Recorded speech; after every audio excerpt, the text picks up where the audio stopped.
of Nell's Health Kitchen, and today I am going to show you how to make paneer mushroom tawa masala. This is a very scrumptious and dry kind of a masala. You can have it with rotis, you can have it with rice, you can even spread it in your burgers. You can have it the way you like. So come on guys, drive into my kitchen. Guys, here I have 350 grams of onions which have been sliced, as you can see here. Then here I have kasturi methi, that's nothing much the fenugreek seeds which has been dried, dry fenugreek seeds. Then here, I repeat guys, this is nothing much, the dry fenugreek leaves. Here I have cumin seeds powder, that is jeera powder. This is chaat powder. Sorry guys, this is a Kitchen King masala. I'm using half a teaspoon. You can add according to your taste too. Then salt according to taste. Here I have pounded cumin seeds, that's pounded jeera. And here I have some curry powder. This also comes to half a teaspoon. If you would like the more taste of it, you can increase. That's left over you. So guys, here I have the colorful peppers. I have been using red, green, yellow. Everything I have used half or one. You can add according to your taste also. It's somewhere around completely two peppers. Then here I'm using mushroom. This is 250 grams of mushroom or 200 grams of mushroom. Paneer also 200 grams I'm using. As you can see the cubes here, I have cut it into this shape, nice, thick and fat. You can cut according to your taste also, the sizes, according to your preference. Then here I have one last tomato being sliced in this way, as you can see. Then I will be using oil and butter for cooking. I want a taste of the delicious butter and oil. So I'll be mixing half the oil and butter and I'll be cooking it. And you will be needing also ginger garlic paste. Approximately 1 tablespoon of ginger paste, 1 tablespoon of garlic paste. If you're using the mixed paste, you can use 2 tablespoons of each. Apart from that guys, you can log into my videos to see how to make ginger paste and garlic paste. So now we will start with the preparations. Apart from that guys, I'll be using even pounded garlic. It's approximately 1 tablespoon. So guys, I'll be using the ginger garlic paste plus garlic pounded, as I like the taste more of garlic in it. So it's finely pounded guys, approximately 1 tablespoon. So now we will start with the preparations. So guys, here I have taken a tawa where I have added a nice amount of oil and butter into it. Once the oil and the butter gets nicely heated up, I'll be adding the onion sliced into it. So guys, as you can see, the oil and the butter has been heated. Now I'll be adding the pounded cumin seeds, that is pounded jeera, coarsely pounded jeera. That's just for the good aroma of it. Now I'll be nicely stir frying it till I get the nice aroma of the cumin seeds. Once you start getting, now I'll be adding the onions. I'll be stir frying it nicely with the oil and the butter till it turns into lightly golden brown. We are not going to turn it into nice golden brown as the time we keep on adding the ingredients, it will take its own color. So if we beforehand we make it golden brown, then it won't taste good. It will just get cooked a lot. So we will just make it slightly golden brown.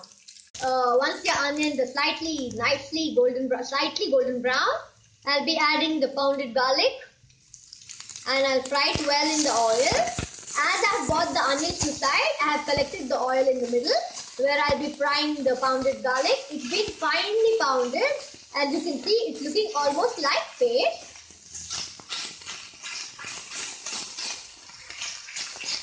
So guys, I'll be stir frying it till it gives nice intensifying aroma of garlic paste. Then once you mix it nice, once you start getting the nice garlic aroma, I'll be just putting it to the side. And now I'll be adding the ginger garlic paste.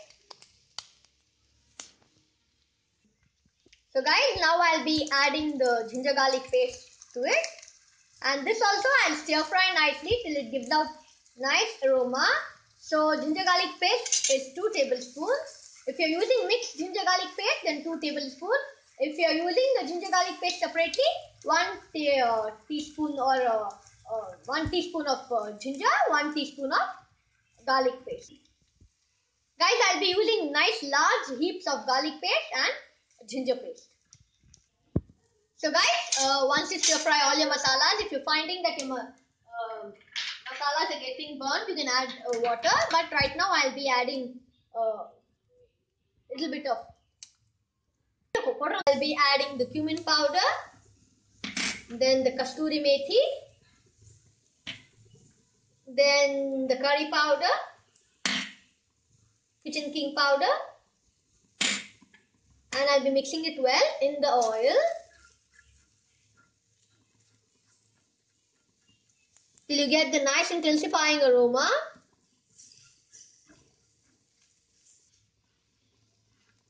Once you start getting nice intensifying aroma and you find that your masala is catching at the bottom of the pan, you can go ahead and sprinkle little water. Just sprinkle little. We are not going to add a large amount of water.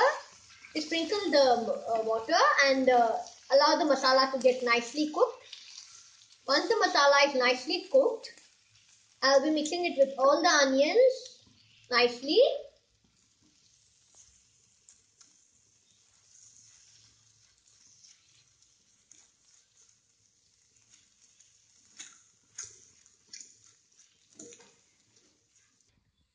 So guys, now I'll be adding the peppers. If you want the peppers crunchy, you can add it at last. But in my house, we would like to have the soft peppers. So I'll be adding the peppers. Nice amount of peppers. Then I'll be adding the mushrooms. I'm using the button mushrooms here, as you can see. Then I'll be adding the paneer. Paneer is nothing much than the Indian cotton cheese. Then I'll be using the tomatoes, tomato slices, as you can see here, longitudinally cut. And now I'll be mixing everything together. Be gentle over it as you're using the pan and we don't want to spill out the masala outside the pan. Mix all the ingredients well in this way.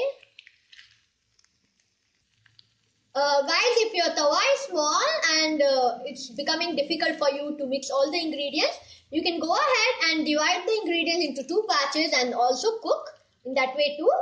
As my tawa is a little bit small, so I'm using it in dividing into 2 batches and I'll be cooking here. This is my first batch. I have more left over where I'll be cooking it in the second batch. Then once I mix all the ingredients well, so guys, once as I told you, I added all the ingredients, all the veggies, paneer, etc. Now I'll be just sprinkling a little bit of salt according to the taste. Then you have to saute all the ingredients nicely so that it get blended with all the flavors. Then if you find that it's catching at the bottom or you feel it uneasy to cook it, as you might get scared that it might catch at the bottom, just with your bare hand, just sprinkle a little bit of water. Very little water so that it keeps the pan moist and helps in cooking well. Now I'll bring everything to the middle and I'll be closing it with the lid. Sorry guys, after sprinkling the salt, I forgot to mix it. So guys, always remember the peppers also leaves its own juices. The tomatoes leaves its own juices. Mushroom leaves its own juices and paneer too leaves its juices or its water. So guys, accordingly you have to sprinkle a little bit of water. Don't add much as your veggies might become soggy. Now I'll get everything into the center and I'll be closing it with the lid. Once I close it with the lid, guys, please guys remember in intervals of time we'll be stirring it nicely so that it cooks from all over and keep the flame on low. And apart from that, see if it's catching at the bottom. You can go ahead and sprinkle some more water and most probably I don't think so it'll catch at the bottom as all ingredients contain a large amount of water in it or juices in it. So, but still, for the better preference and better cooking, if you feel like you have got to add more water, we'll be sprinkling some water and in intervals of time, we'll be stirring it on low flame. Apart from that, guys, it will be done only when your mushrooms are cooked nicely. As soon as the mushrooms cook, immediately we'll switch off the stove and we can serve it. It's done. Here, after a few minutes, somewhere it took me after 15 minutes, I'll be just moving the lid and here I can see my mushrooms have gone little down in size, small in size. and I can feel that everything is being cooked nicely. So it took approximately 10 to 15 minutes. Now I'll be dishing it. I switched off the stove. Now I'll be dishing it out in my utensil, in my small tawa, where I'll be using it for serving. So we have done with the yummy mushroom paneer tawa fry masala. So please guys, if you want to know my recipe in written, just touch the triangle where you get the recipe in written, which will make your work more easy to arrange the ingredients. And apart from that, please guys, don't forget to like and subscribe my videos. Bye bye.